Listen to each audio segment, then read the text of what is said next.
Good morning, everybody.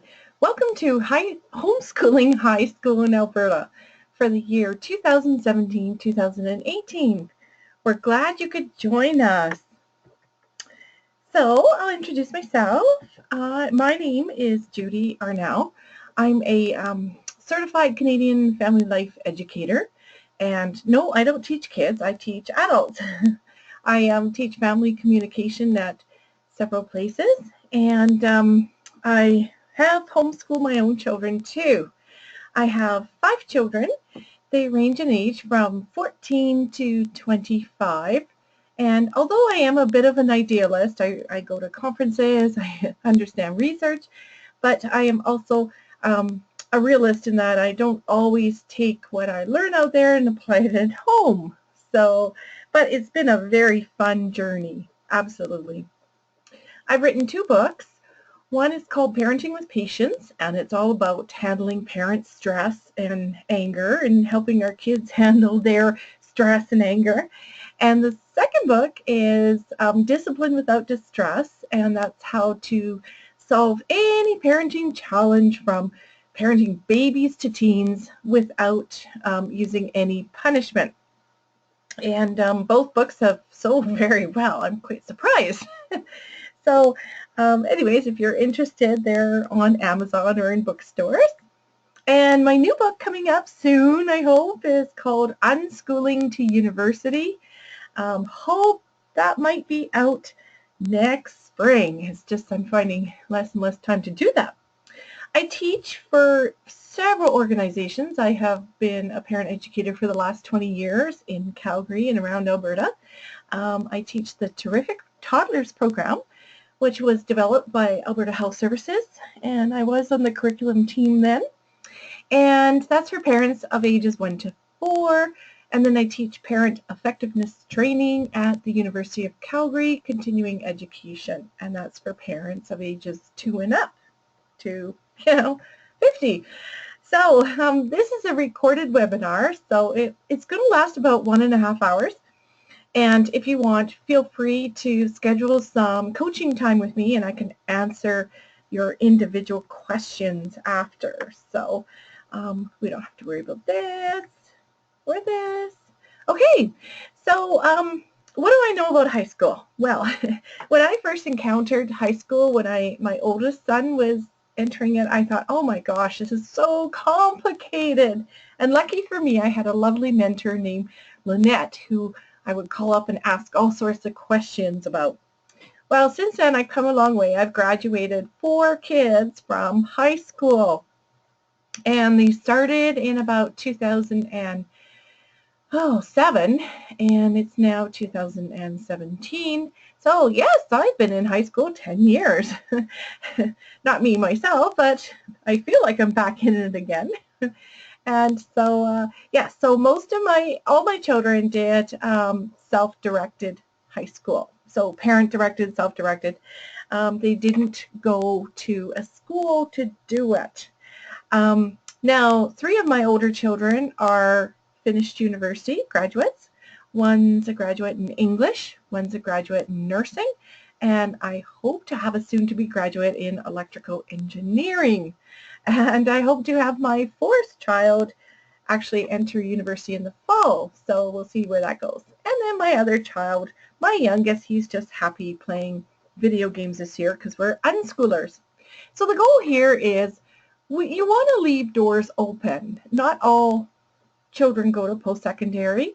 In fact, when parents have their child in grade 10, about 80% of those parents think that child's going to go on to university, and that figure drops to 40% by the time the child's in grade 12.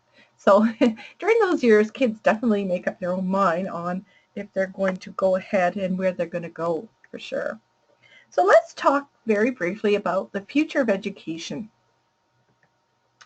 Our greatest obligation is to prepare our children for effectiveness in the world they'll inherit, not the world we have known.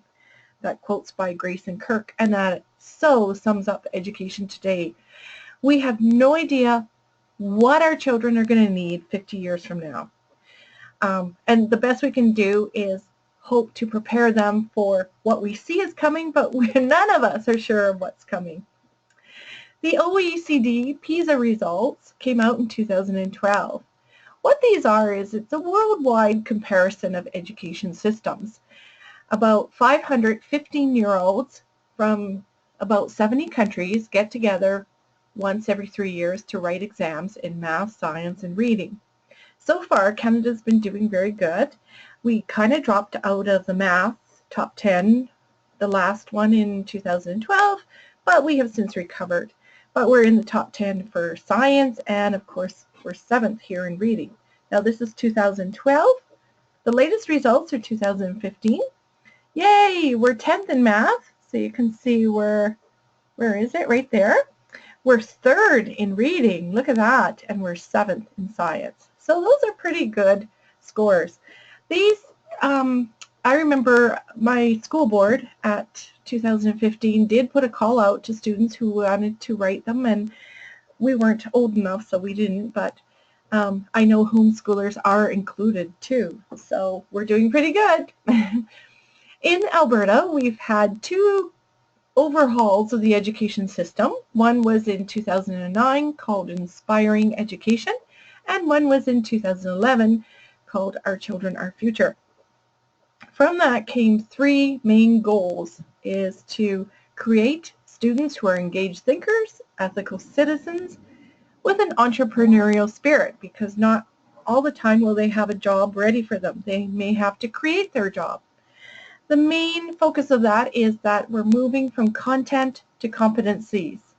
So not so much what you know, but what you can do with what you know. Out of that came the ministerial order in May 2013, and this became law, that there was a focus on these 3 E's, we call them, and definite focus on literacy and numeracy within certain competencies. So these are the 10 competencies that we think children need to know for the next 50 years in education. So they're 10, very, very concise. Each grade right now has about 1,400 competencies or outcomes. It narrows it down to 10. So when the curriculum is redesigned in the next 6 years, most of these competencies will be embedded in the curriculum. And they're pretty vague, as you can see. These are the applied literacies of reading, writing, math, technology, languages. That is what we look at right now, but also the other soft skills that kids need are really critical for 21st century learners. This is Dr. Robert Thirsk, the astronaut. He photobombed my daughter's grad picture. So cute. So again, from content to competency. So not what you know, but what you can do with what you know. And the high school education system in Alberta has been like that for quite a number of years. We're lucky that in Alberta, students do not have to take the grade 12 course to demonstrate a level of competency required for universities. So that's really refreshing, because other provinces don't have that. They don't give children the opportunity to write diploma exams and demonstrate their competency without taking the course. So there's a few policy shifts. The education system wants to be more focused on education rather than the school system, more centered on the learner, building competencies, and more technology to support sharing of knowledge rather than just to support the teacher sharing knowledge. There's more curriculum shifts coming. So when we talk about curriculum, curriculum is everything used to help with the learning process. It can be study programs, it can be assessment, it can be video games, textbooks, field trips, travel. Curriculum is a whole bunch of things. So we want it to be more student-focused, more focused on competencies. And like I said, we're going down from 1,400 outcomes per grade to 10. That is a lot of a lot of open-endedness. We want opportunities for local decision making. So if a parent wants to develop a course under home ed, it should be followed that that course is very personalized to the student. There's a balance among formative and summative assessments. So formative assessment is when a student writes an exam and the teacher goes through and helps the student learn where they made the mistakes. It's that correction, and it's learning through assessment. Summative is more, oh, here's your mark, done, kind of thing. It's not so much learning based on that one. More digitally based, that's good and bad, not so good for those kids who can't learn off a screen. More collaborative models and more synchronous development. The PATs will stay. No, the PATs have been replaced by the student learning assessments in different grades, but the diploma exams will stay. And the focus is not so much on hours, but competency. And that's really unique for high school, because high school's always been built on hours. Typical 5-credit course would be 125 hours of study, or 25 hours per credit. So it's kind of nice that kids are not doing their time. They're able to prove what they can do and move on, devoting their time to more things they want to devote their time to. So let's look at the high school choices for everybody in Alberta. Now, high school is a buffet of courses. There are certain required courses, but there are lots and lots of optional courses too. It's the time that we want children to really explore where their strengths and challenges are in order to pick a career path. So again, like I said, we want to keep things open. If they decide to go to university, you want to make sure they have that requirements to do it. So unlike homeschooling from grades 1 to 9, where everybody looks at it per grade, so grade 9 has specific sciences. In high school, grade 10 and 11 are by courses, not so much grades, but by the courses. And that's why we say it's a buffet. You can pick this course in the social studies stream or this course in math, and it's more suited to children's interests. It's also outcome-based. So there, in the Alberta Program of Studies, it doesn't say children need to study colors by mixing colors. It just gives the outcomes or the expectations, and how that's met is up to the student, which is really, really nice at high school level. The outcomes are there, but how we choose to meet those outcomes can be delivered very personalized per student. And that's another thing I really like about Alberta education, is it's all about outcomes. Nothing is dictated how you meet those outcomes. So from grades 1 to 9, we're unschoolers. So our curriculum came in a little blue box called the GameCube.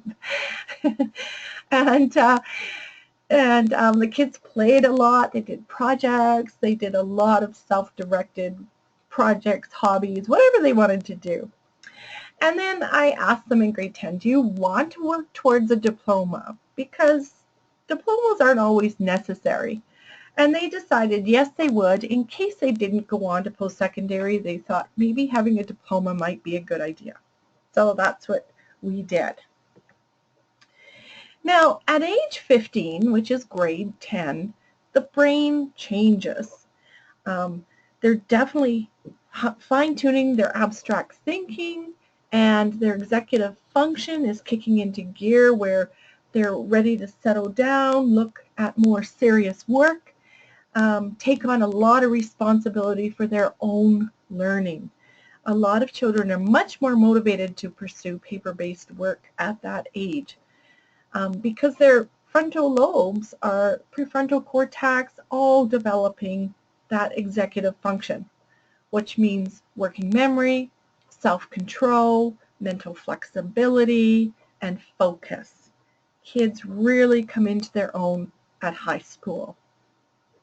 Dr. Peter Gray from the from Boston College, he did a survey of 75 grown adults, and he found that the less numbered of years those adults were in a structured schooling program like school or structured homeschooling, the less they were in that, the more likely they were to go on to post-secondary education. Which is interesting because if they haven't spent a whole lot of years in structured schooling from preschool on, they are more likely to really, hey, I like this structured learning. I want to do more. So they haven't had it done to death. They want, it's new, it's something that they really want to do. So what do children need for a high school diploma? Now keep in mind, a diploma may not be required for post-secondaries. For universities, for colleges, for technical schools, for trades, a lot of times a diploma is not needed. What is needed are specific courses that someone must have at the grade 12 level, or maybe grade 11. So if a child wants a high school diploma, they can get it, but they don't always need it to go on. Many times they don't need it. My son, for example, was in second year engineering when he actually graduated high school. he was missing one credit.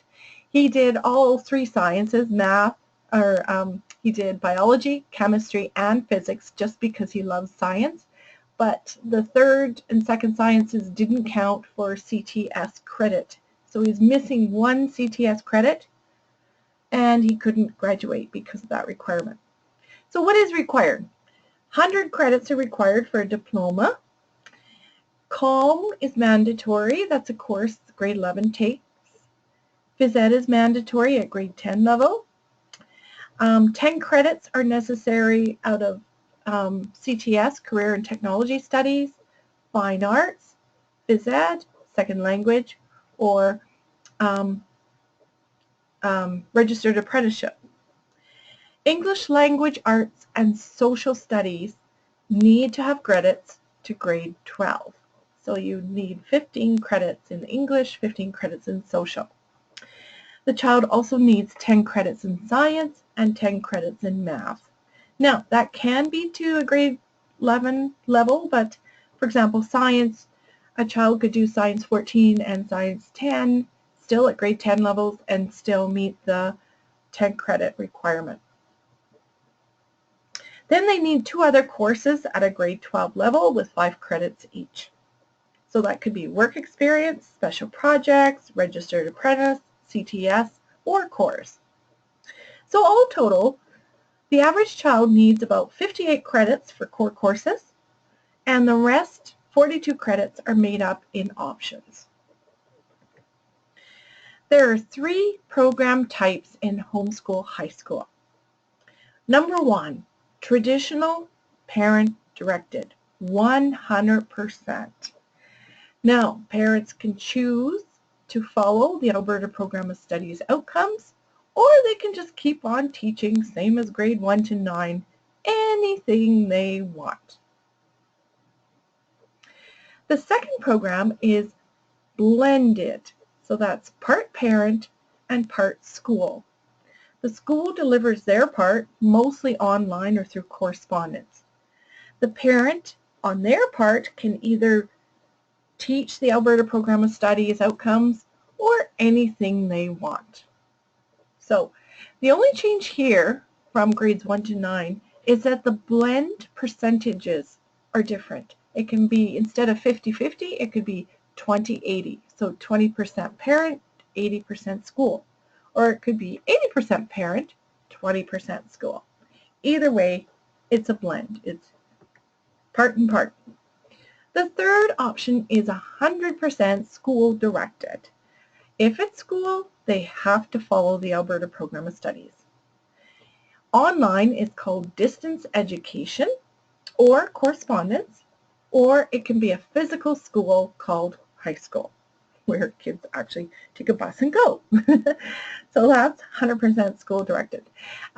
School delivered in the home is is usually called distance learning, distance education. Okay, so let's look at these a little closer. So traditional parent-directed home education is 100% parent-directed. There are no CEUs and no instructional grant because there is no certified Alberta education teacher. It's parents or students delivering it, and they don't get funding. So they get the home education funding of $1,700, which goes part to the parent and part to the school for administration costs. Now the parent provides the program but doesn't necessarily have to teach it. This is what scares parents away from high school is, I can't teach math. My math goes to grade 7. How can I help them with math? And you know what? You don't have to. There are many resources out there that your child can access to move forward and excel in math. Believe me, I can tell you that. My math ends about, I'm stretching it at grade 9. So high school math, I could not help my kids. So I would put them on Khan Academy. I would hire a tutor. I would help them where to look up their information, but pretty well they self-taught or work through the material with those supports. It doesn't have to be a parent.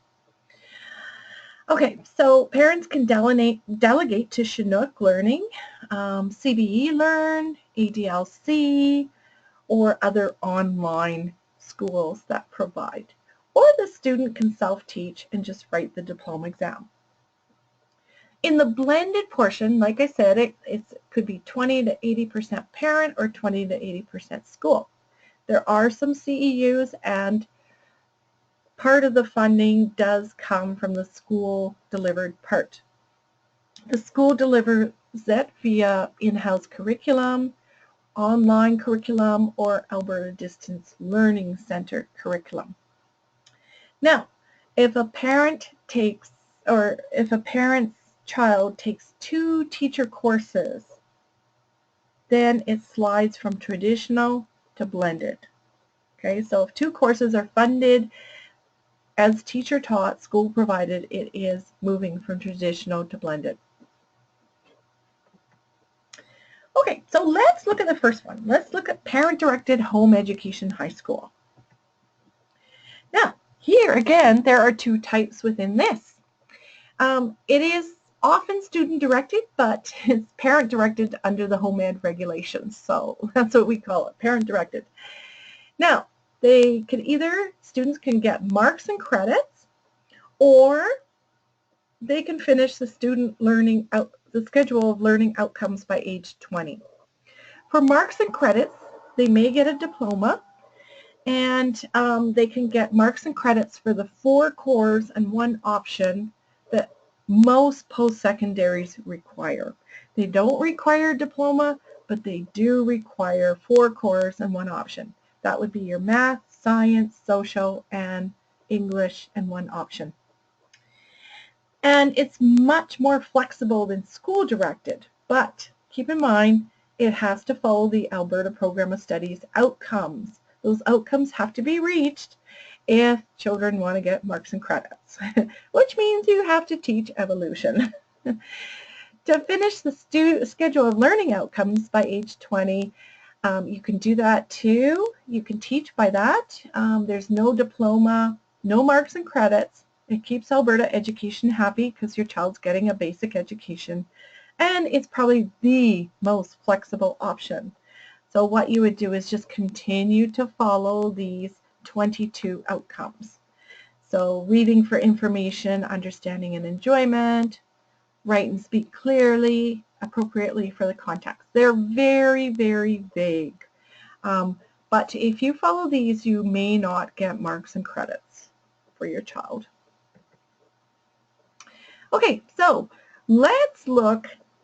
This one is easy. If you're just going to finish the schedule of learning outcomes, that's fine. You follow the home education regulations. The teacher coordinator comes out twice a year and signs off on this, and you're done. Now let's say you do want to get marks and credits. So you're going to do parent-directed or student-directed high school for marks and credits. Okay. Now, how you do this. If your child is under 19 years by the time of their birth date, so for example, my son's birthday was September 4th.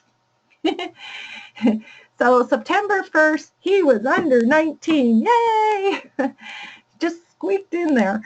But under 19 years, you have to demonstrate coursework. So the child has to turn in something they did to learn the course. And again, the parent provides the program but doesn't have to teach it.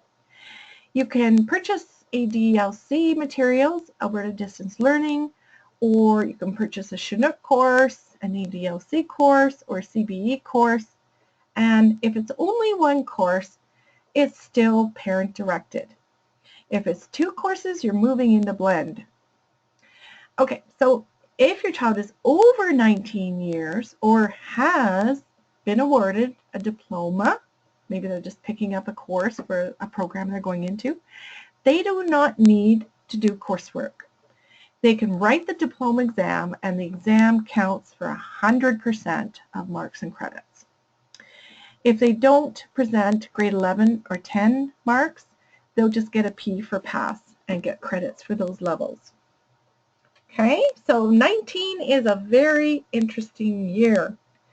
So my kids who took, for example, Biology 30 when they were under 19, they had to have a course mark and a diploma exam mark.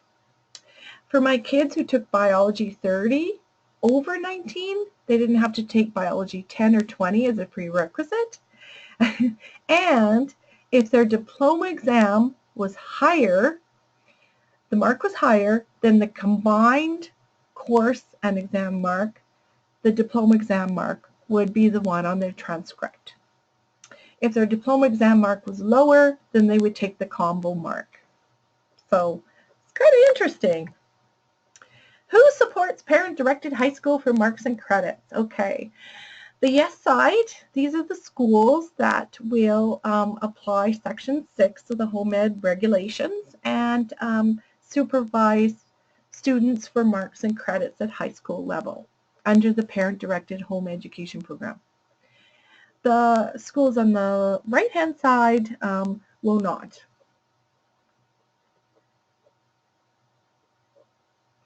Unfortunately, the right-hand side is growing. And why is that? Well, because now this is what a detailed academic report looks like. Every student will have this that measures high school. So from grades 1 to 9, there's really no records of marks or credits.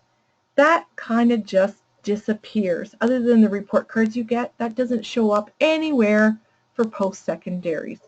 That is why high school is important. And that's why homeschooling high school is important.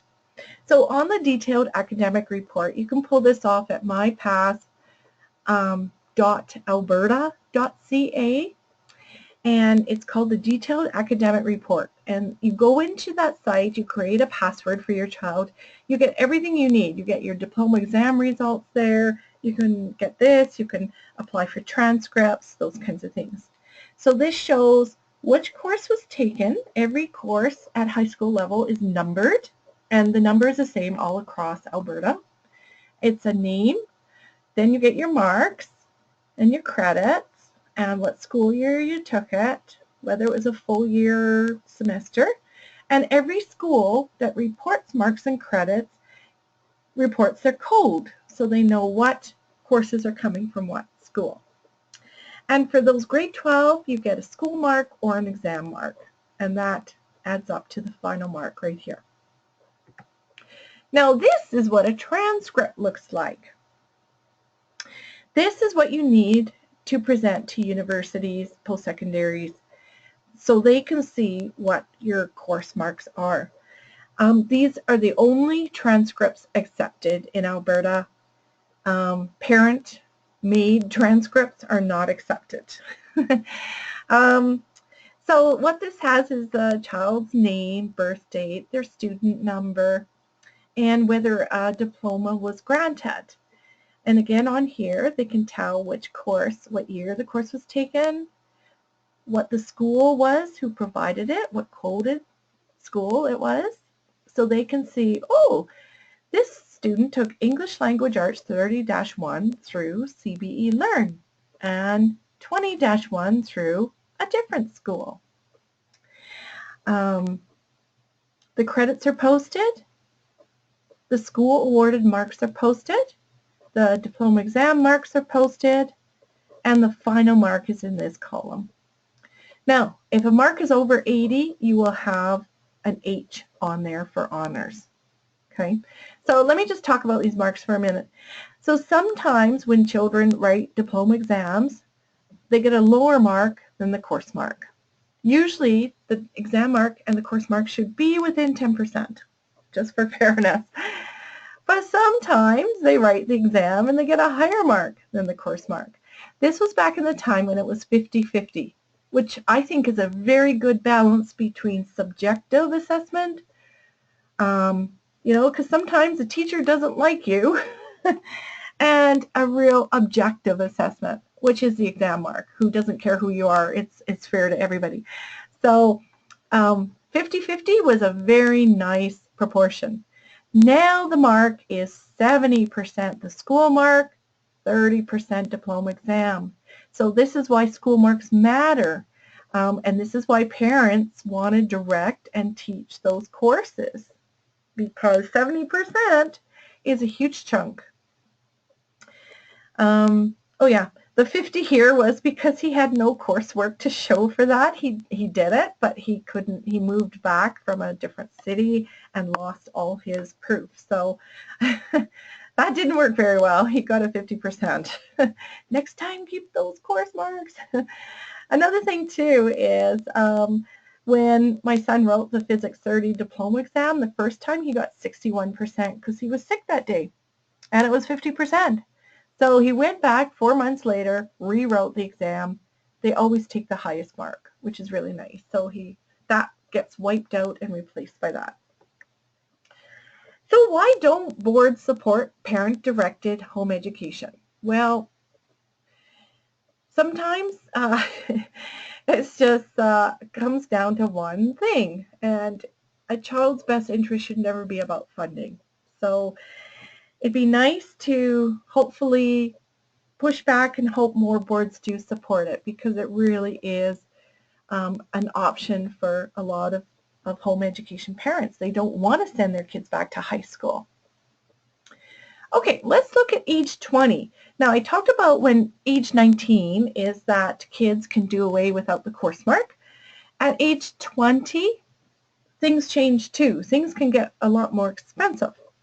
Now, they're considered mature students and they pay full price. They are no longer funded through the Alberta education system right now. That may change later when they turn 21 and the new Education Act passes.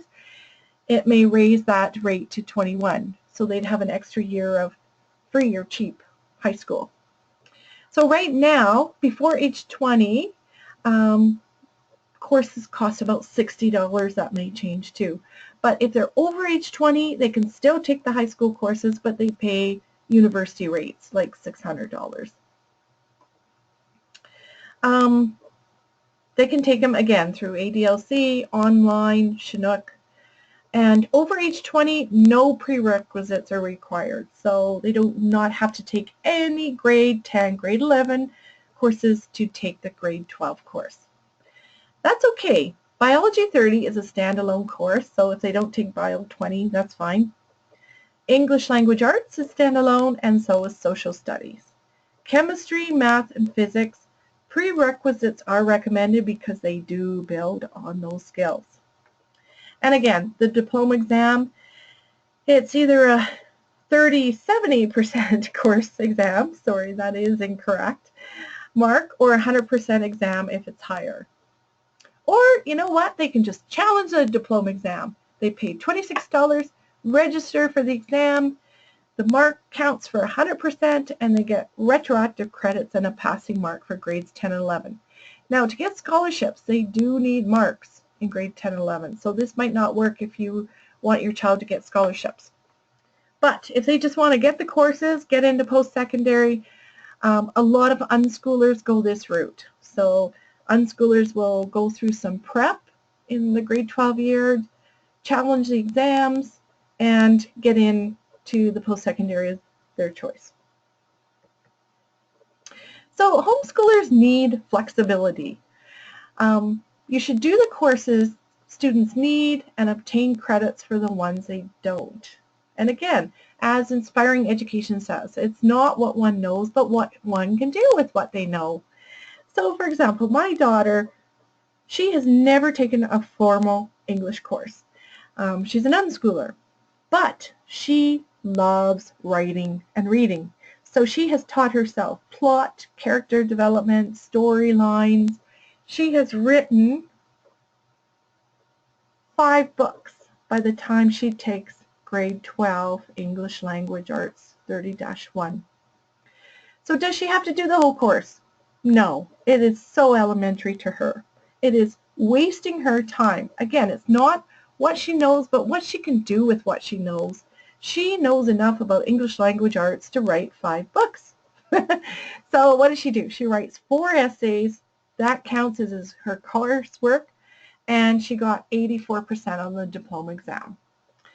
So that's the flexibility homeschoolers need. We don't need to go through a lot of busy work with our kids when they already have that knowledge and can just demonstrate it. So homeschoolers don't want any special privileges or shortcuts, but they want recognition for all the learning that takes place in the home and not just within the 125-hour course shell. It has to be high school their way. So is parent-directed marks and credits legal? Yes. Now, it is not a course challenge. Let's talk about this. A parent-directed course is a review. It's legal because Section 6 of the Home Education Regulations say that students can present high school courses for marks and credits to their high school principal. But keep in mind that the high school principal does confirm the mark. And students actually do the course. If they're under 19, they have to do some coursework. Like my daughter, she had to write 4 essays to demonstrate her competency. But that's it. She doesn't need to do 36,000 assignments. A student-directed course challenge, now that is under the School Act. That's not under the Home Act.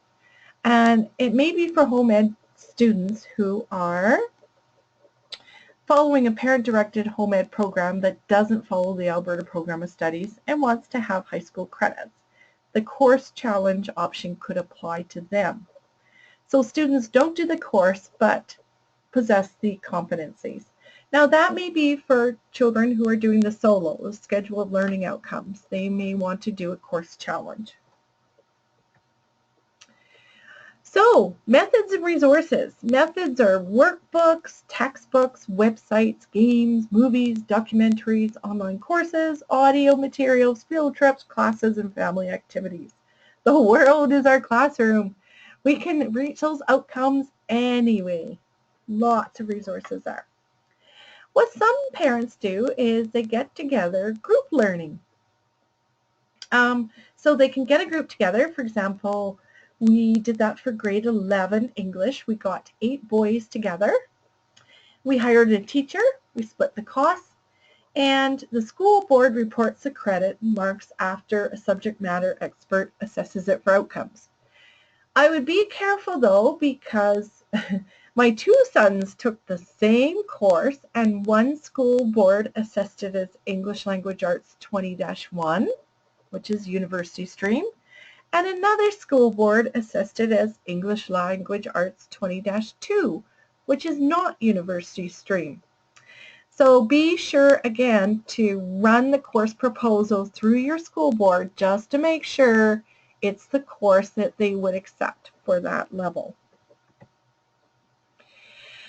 Now, those course marks are worth 70% of the final grade. And like I said, it should be within 10% of the diploma exam marks or the final exam marks. So here are ways to demonstrate the course. Portfolio of work, journal records, observation, descriptive reports, individual projects, photos, application of skills learned, completion of work, quizzes, exams, chapter tests, standardized tests, and diagnostic tests. Those are all evidence of course. Why parent-directed? Well, because course marks are worth 70% now rather than 50%. And it's much different. In school, there's no personalized learning. The requirements are set in stone. If the teacher decides it's going to be King Lear they study for English Language Arts 30, they can't deviate. It's King Lear, whether they hate it or not. But on parent-directed, there's lots of flexibility there. For example, if your child's batteries run out on them on the exam, you can actually take some time and go get new batteries, and they will not be penalized. Students that don't like a whole lot of discussions, you can minimize that part of the mark requirement. A lot of courses that students are marked on non-course part of the course. For example, reflections on their learning style. I don't know about you, but my kids hate things like that. They know their learning style. They don't have to answer questions like that every online course they take. It gets monotonous. So we leave that out. If a student dislikes labs, maybe there's some other way they can demonstrate their learning. Or, you know what, if they dislike King Lear, they can do Hamlet. They can do Othello. They can do any kind of Shakespeare. Maybe they prefer exams over written work, so they want to demonstrate their competency in exams. They can do that. So there's a lot of choices in parent-directed, a lot of flexibility, and it's worth 70% of the course mark, which raises those marks for post-secondary entrance and admissions. Let's compare Chemistry 30. And I picked on CBE Learn because their courses, these are all pulled off their website, which is public knowledge anyways. They say there are 36 assessed items in the course. But when we did Chemistry 30 parent-directed, we did 9 assessments. We did, there's 4 units, there's chapters 5, 6, 7, and 8. We did 4 unit tests, 4 review questions, and 1 diploma exam, and 1 practice final exam. So we don't need to do 36 assessments in order to get a good idea of how the learning's going. So what do kids do? My kids read the book, they taught themselves the concepts, they worked through the chapter questions, and they wrote the exam at the end. Done. Piece of cake. Okay, diploma exams and final exams. If a child has had a lifelong passion for chemistry and has read, done experiments for fun, should that child be penalized for not doing the mind-numbing 4 months of coursework that he already knows to demonstrate his competency? No. In Alberta, we have a great system called diploma exams where students can prove their competency. And for post-secondary admission, they just look at the final marks, the course number, final marks, done, you're in. Okay, let's look a little more closer on how high school works. Each high school course is labeled with 1 to 5 credits. Each credit currently demonstrates 25 hours of work. So a 5-credit course would be 125 hours. Each grade, the student is assumed to earn about 35 credits. So grade 10, grade 11, grade 12. Here's a high school planning chart, which is on the internet. And again, here's grade 10, grade 11, grade 12, and possibly 4th year grade 12. As you can see, English and social are the only 2 courses required to the grade 12 level. Math and science to the grade 11, or like I said, science can be science 10 and 14 at the grade 10 level. Phys Ed 10 is required, comm is required, and you have a choice of credits in Phys Ed.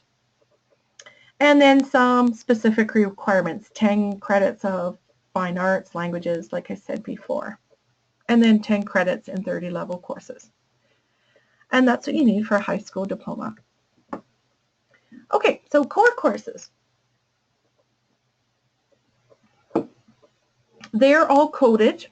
-1, -2. There's some -3 and -4 too.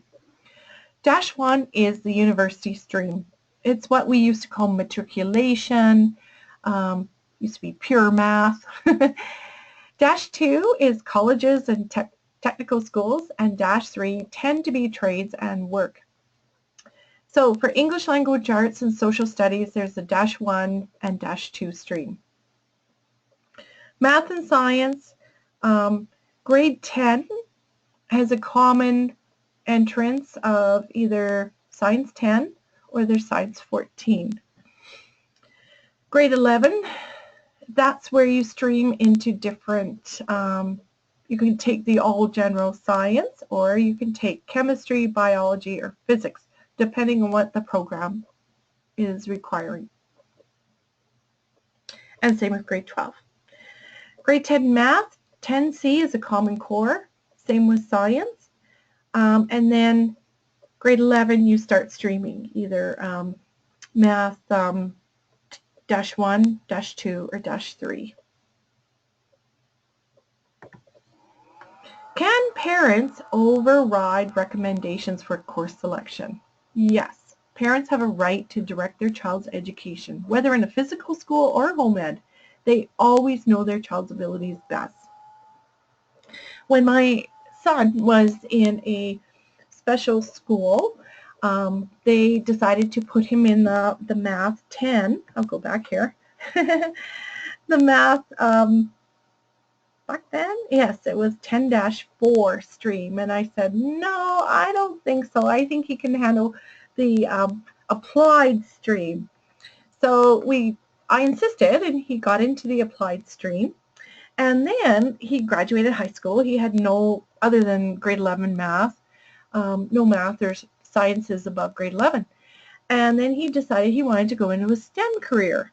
Well, then he needed math, and pure math, not applied math, and he needed chemistry and biology. And he picked it up in about a year and a half. He picked up the courses at Chinook Learning and got through it really fast. When kids are motivated, they move through courses fast. They really want to do the work. So sometimes it just takes them to finish graduating high school and then decide they may need to pick up 1 or 2 courses for a direction they're going in. But again, parents can override teachers' recommendations. How long do they take? Well, in high school, plan for about 1.5 hours to 3 hours a day studying for your child. You can divvy it up into the 2 cores. So you want maybe a more writing, reading course paired up with a more math science course. So it's not all writing, reading. So for fall, you could do science and social and some options. For winter, you could do English and math. There's some options, or just flip them around. You could do science and English or social and math. Just spread out the writing. And like I said, everyone has to write social and English for diploma exams. You can write diploma exams 4 times a year, January, April, June, or August. You can register in August to rewrite at SAIT for $26. Sometimes those marks are reported in time for fall university entrance.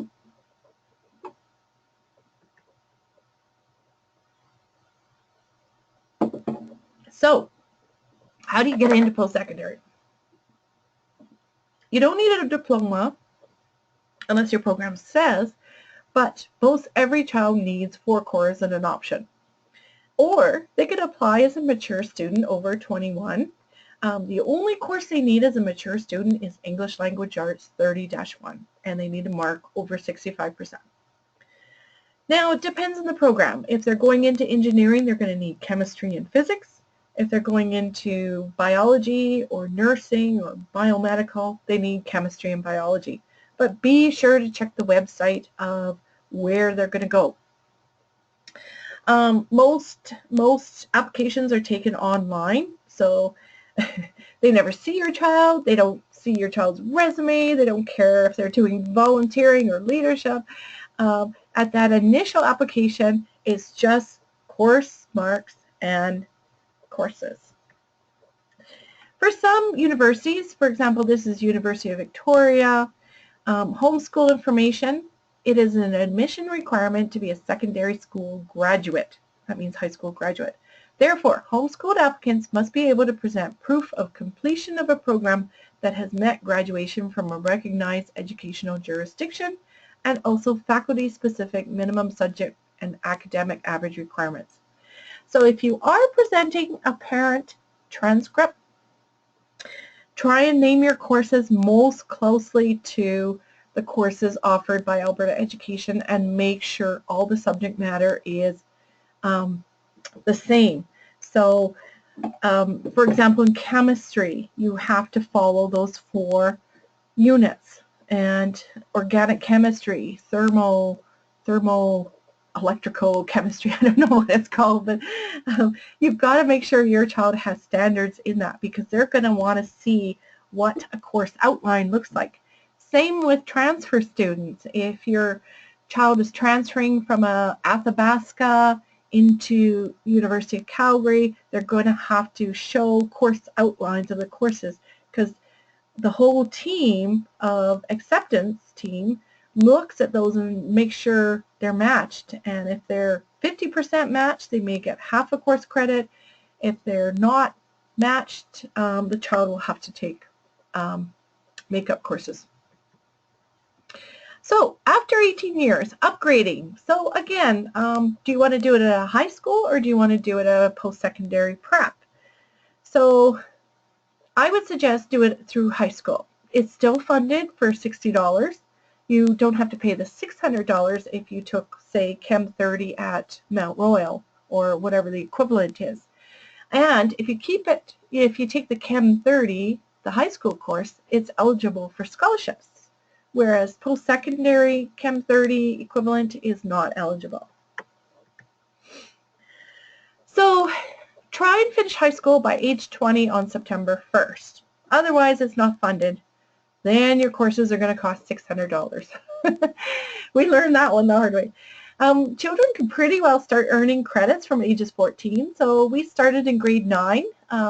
We started earning them, logging them, writing down requirements, documenting things done, and then we started reporting credits with our school authority in grade 10.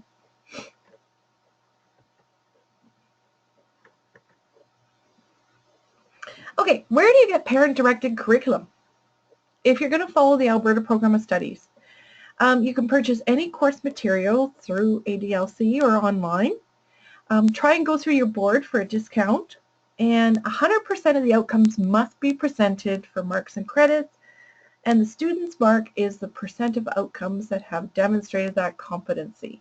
So yes, you can pull the outcomes off of the Alberta Program of Studies website and check off what they've done, and that's their mark. And yes, I've always said that. Okay, online. So this is always school directed. If it's an online course, it is school directed. There are written in stone assignments, checklists, accountability, and engagement are marked. It's school controlled. There is no place for parents to mark anything. They can say yes or no to rewrites of exams or essays, and they tend to be heavy on the written assessment items. Just because they can't see your child, the teachers can't look over a classroom of 30 kids and look at their faces and say, okay, who's getting this? They have to only go by what the student turns in to assess. So for example, Phys Ed 10 can be 50 hours of writing assignments. This isn't exercise, this is writing. 30 lessons. For some courses, students may have to self-mark in addition to self-teach, and then the teachers award the main marks. They say, oh, it adds to learning, but I say, for my student, that just adds to the workload. We do not take online courses like that. As you can see, 30 lessons here for Phys Ed 10. So how do you begin parent-directed? Where do you start? Okay, so you register in a traditional home ed program. You print off Alberta Education outcomes for the courses, and then you prepare bookends for the courses. You want to get your proposal in and your education plan for the year by September 30th to get funding. So you follow through on the course, the student accomplishes the course outcomes, and then you provide a course summary for your facilitator. You assign a mark, and then the facilitator, if they have a problem with the mark, they will come back to you and say, well, I don't have enough evidence of learning to justify this mark. Can you give me something else? So here is course proposal. So for example, this was for English 30-1. We were going for 5 credits. We start date, and it can be mid-year too. You can take 1.5 years, you can do 2 years. I think we did end up doing 2 years for that course. We adjusted that start date, and then we wrote out what we were going to do. So for example, read poetry, attend a play and analyze it, keep a personal journal, not to be shared. We'll watch a variety of multimedia and discuss it. We'll read 10 novels, at least 5 will be on the grade 12 list. Analyze them for content of a critical and personal essay. He will produce 1 critical and 1 personal essay, and will practice the key questions to ensure understanding of literary devices. That's what we proposed we do.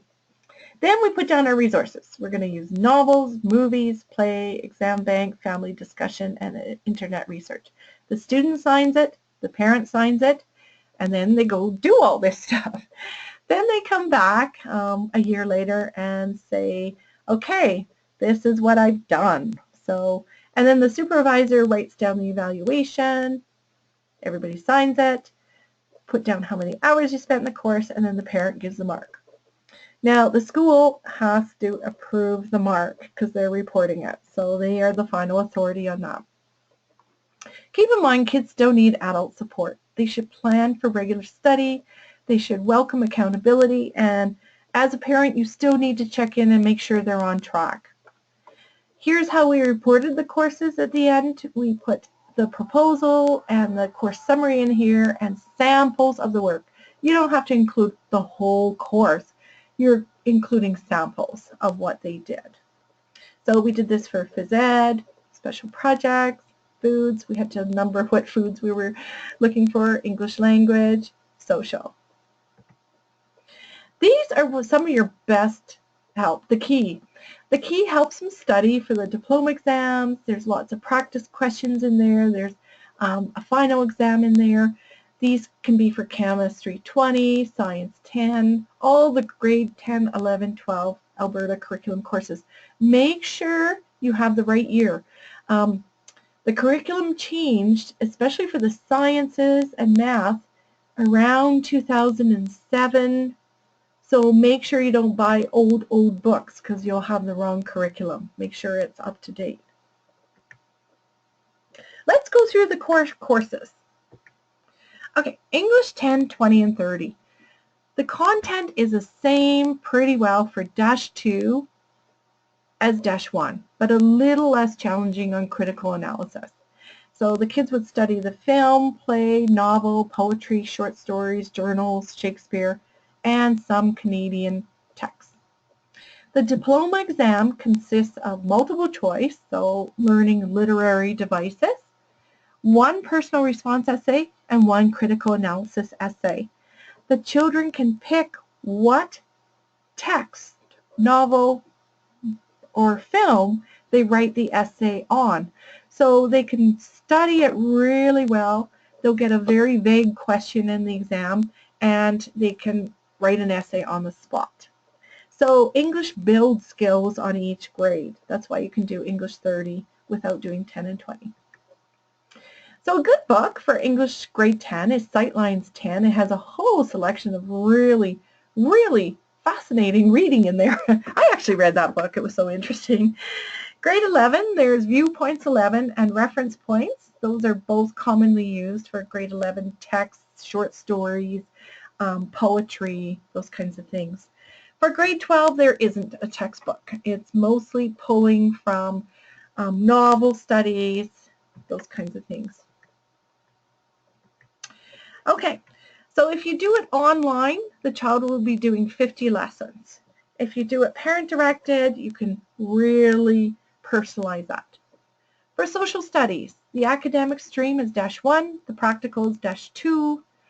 The textbooks for -1 are Perspectives on Globalization, grade 10. Grade 11 is Exploring Nationalism. Grade 12 is Perspectives and Ideology. This one is for the -2 stream, grade 11. So globalization, nationalism, and ideology is what we did.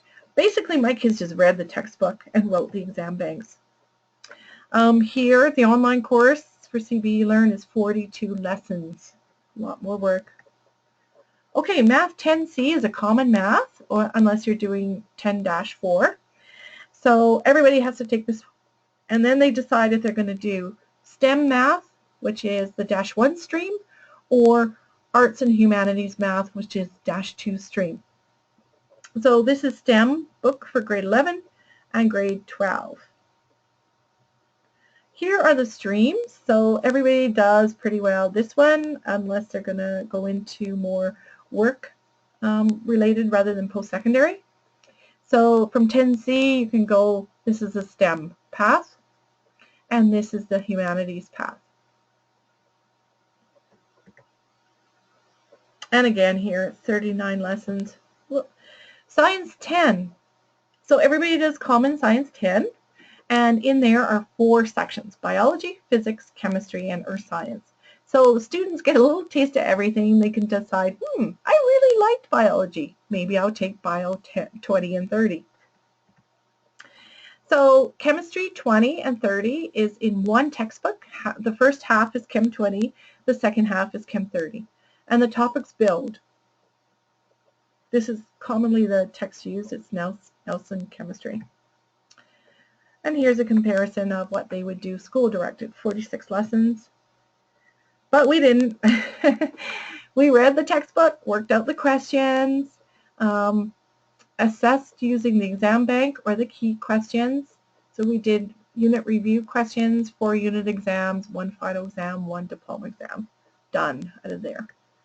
Biology 20 and 30, this is the common textbook. And again, the topics are independent. So if your child's over 19, they can just do Bio 30. Physics 30, the topics do build. The exam, the book, there's not really a textbook. There is Nelson Physics, I think, or Pearson Physics, but check that one. Career and life management. Everybody who wants a diploma has to take this. These are our assessment photos. We did a few things in career and life management. It's just basically good parenting. They take one section on career, one section on finance, one section on personal choices, and if you want, you can teach a little section on sexuality in there. Yay! That's a sperm bank, by the way. So you can do it for 5 credits or 3 credits. What we did was we helped our kids do a resume. We did the Myers-Briggs personality profile. We did a career profile online. We visited career fairs. We did budgets. We did interpersonal communication courses through Toastmasters youth courses. And sometimes they read the 7 Habits of Effective Teens. Those are all possibilities. If they do it online, it's 35 assessed items. Now, what if your kids are stuck and you can't help? What you can do is hire tutors, host a peer-to-peer study group. That was really helpful, maybe a math group. There are tons of online videos. It's easier than ever for kids to get through high school. Way easier without their parents having to teach. Khan Academy has so many videos on science and math, and the kids can watch them over and over and over again. Spark Notes is very good for English and social studies topics, those kinds of things. How to acquire textbooks? You can rent them from Alberta Distance Learning. You can borrow them from your school authority, or you can buy them used off Amazon. They're $70 usually for a textbook. So here's what we did for foods. If you need to know Alberta education outcomes, just pull them off the website, print them out, and say, okay, check, done, done, done, done, done. Here's how. We took a lot of pictures. So when my kids would make something, we took the course number, what it was, the date, and use products. Okay, high school options. Let's look quickly at that. Again, there's a buffet of options.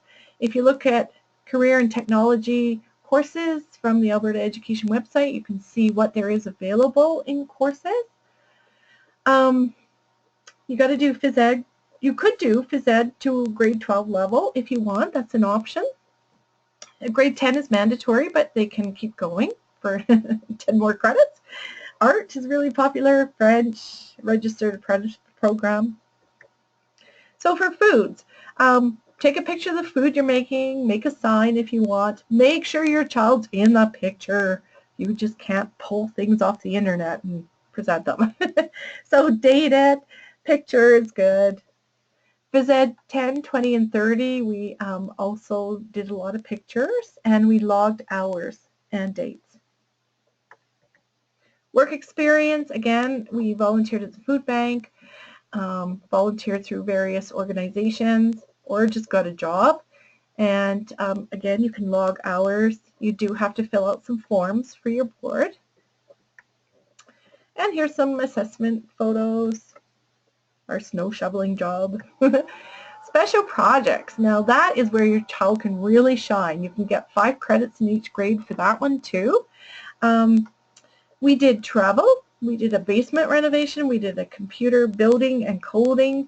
We did a novel writing and editing. A little different from English, but still there. One child read 40 of his favorite author books, and one child did Beakerhead projects. So we took lots of pictures. Here's building a gaming computer, going to travel. We did lots of photos because it's easy. You take the photos anyways. You have them for life. It's kind of a nice little collection of what they did. Art assessment photos.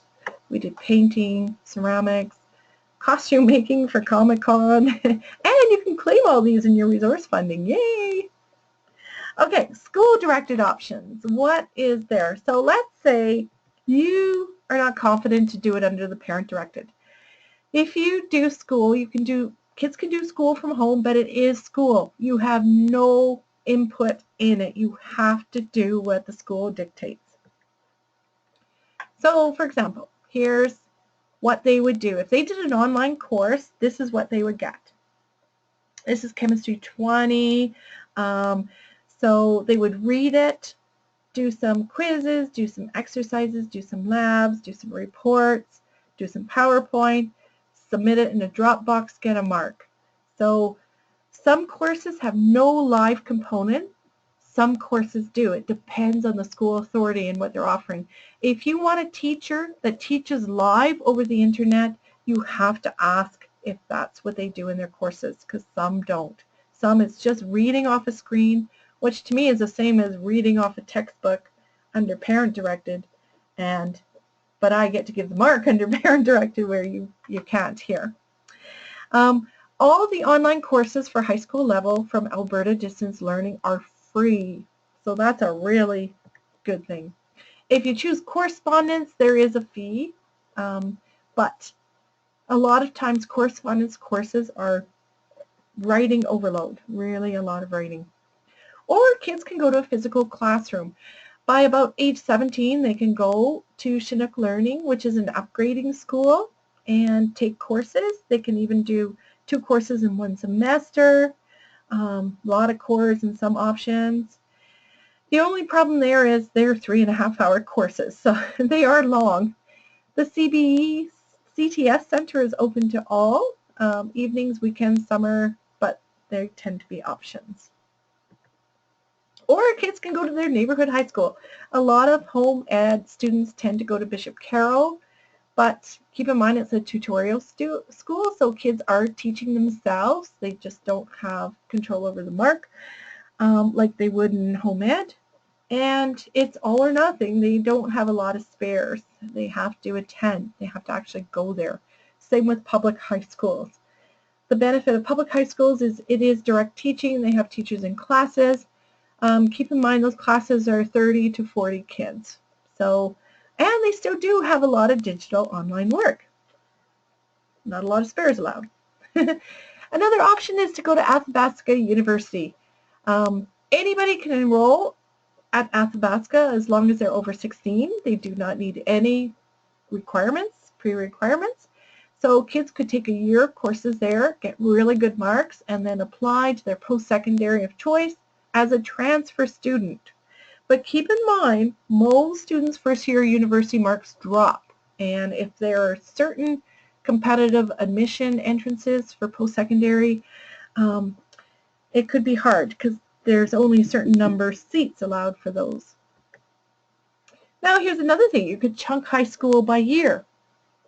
So let's say, because kids are still funded that 19th year, you could have 5 years of high school. So age 15, you could take all your grade 10 cores and make it school directed. Next year, you could register under the parent-directed home ed and teach all the things you want to teach, like career and technology, foods, arts, phys ed, comm, special projects. Maybe the next year, you want to go totally school directed and get those grade 11 cores. And then the next year, you could do a blend and wrap up course through the school directed and teach what you want to teach, or grade the 5th year you could upgrade. So depends on your child. There's lots of options there. If your child's not motivated, okay, get off the assembly line. Delay until age 17, 18, 19 and start high school then. They have matured executive function and it helps them to settle down and become more serious. And they excel when education becomes more important to them than you. And that's an age when it usually does, because a lot of their peers are going on to new and wonderful things and they want to go too. So keep in mind from age 13 to 25, that's that final push of executive function, right? That self-control, focus, that is when they really come into their own with education. Now, you can apply for scholarships here, and the Alexander Rutherford Scholarship is open to any student in grade 10, 11, and 12 with marks over a certain amount. So check out what they can get. If you have a child with special needs, you're going to have to get documentation if you want accommodations on diploma exams, and then you register. If they're going on just post-secondary, get to know the accessibility offices. They're really, really helpful at post-secondary. If your child's going away out of province, they're really like their parent in lieu of you. They're really kind and nice. What is post-secondary really like? Well, so my kids applied to, I think, about 9 post-secondary institutions and provinces across Canada. The things they found out were some post-secondary courses, they actually do take attendance, which they never did when I went to university. Unlike high school, which has 46 assessed items, most would have about 16. In the STEM courses, 16 assessed items. So concentrated exams, major assignments, 3 to 4 per course. So that's a little getting used to. All my kids found university much less work than high school. And the exams are worth from 50 to 90%. So people complain about the diploma exams being 50% weight. That prepares kids for post-secondary. And why do they weight exams so heavy? Because of cheating and plagiarism, right? So an exam is much more easier to supervise and ensure its integrity. One thing that surprised me was a lot of professors still wanted handwritten work and no computers allowed.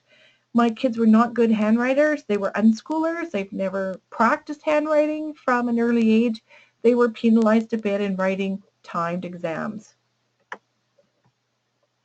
So how does one apply? One applies to Apply Alberta. So if they're going somewhere in Alberta, they apply through one portal. So they put in the course they took, the course number, and then Apply Alberta pulls up the marks from that you enter. You enter the marks, they pull up the credits and whether it's completed or not, and the school according to the code. So this is where they don't take parent-directed, they don't parent-created transcripts. They automatically pull the transcript from Apply Alberta. So this is what's going to go directly from Apply Alberta to all those post-secondary admission people. This was interesting. I found this at the University of Calgary application form. So in the last page where they want to know if the student had advanced placement tests, followed an IB program, or followed a homeschooling curriculum outside of distance ed or correspondence. So if they followed a parent-directed curriculum. And that's kind of interesting and good because it acknowledges that kids who self-direct, self-teach, put in a lot more effort than kids who are spoon-fed in a classroom. So I think that's really cool, good for universities for asking, and that they are acknowledged. So parent-directed is no shortcuts. You want your children to have the skills and competencies they're going to need for university. I'll tell you an example of that. When my son went to Memorial, he went under science faculty. He couldn't get into engineering because he applied too late. But every out-of-province student had to write a timed math exam. They had to get over 75% in this 2-hour timed math exam, or the computer would delete them out of all their first-year math and science courses, and it'd be up to the student to re-register in the remedial courses that week. That is a high-stakes exam. You want your child to be competent. You want to set them up for success. Be sure they know content and can apply it. So most parents are great. You know your child best. You know their abilities, but be realistic. Set them up for success. Little short piece on social development. It's great. I think kids are, once they reach high school, they're not burned out from years in school. So they're revved up for high school. It's just wonderful to see. Most kids quit homeschooling at grade 8, and it's not because the work's harder or they can't do it. It's because they want daily contact with peers. So you can provide that outside contact, help them join clubs, church groups, establish your own clubs, make sure they have peers to provide that social development. And what do they get from high school? They get confidence. The benefit I found is my kids can sleep till 2 o'clock every day and grow their brains. It's much more relaxed. They have time for interests. They still have close siblings. It's a family focus, not a peer focus. They develop great work habits, a love of learning, natural social skills, and a one-on-one education. You cannot beat that. You've homeschooled maybe for the first grade, 9 grades. Why quit at the last part of the home run? So enjoy high school your way. It can be very personal, year by year. Decide what's best for you and your child. Okay, we've come to the end. So if you have any questions from this, feel free to contact me. I will be contacting you. Here's my email address, and I wish you all the best for you and your students. And great, enjoy high school. Enjoy it your way. Thank you for joining us for this webinar.